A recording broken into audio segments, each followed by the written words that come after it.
After just a month in office, the new US president made it very clear.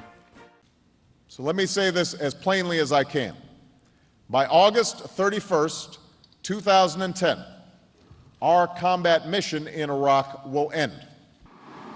18 months later, and after more than 7 years, the last American combat troops began to rumble out of Iraq in what Washington hopes will be the start of a complete withdrawal of all personnel by the end of next year.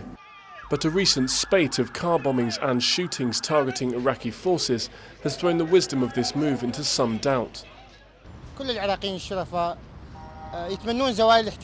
All Iraqis want an end to the occupation, but we can't accept this withdrawal without a guarantee of security for the people.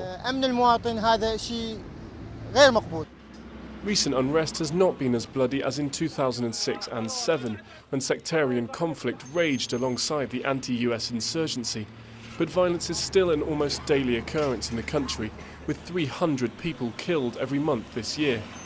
This comes as Iraq still wrestles to form a government, after an inconclusive general election almost 6 months ago. The invasion, which ousted former President Saddam Hussein in 2003, has not been short of criticism. But analysts admit it will take time to assess the full effect of the war.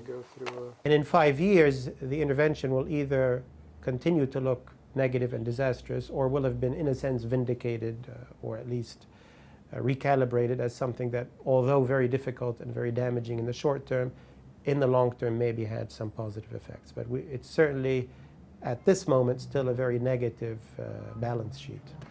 Around 50,000 US troops will remain in the country to train and advise local forces, but it may now be only the Iraqis themselves who can decide what the future will bring.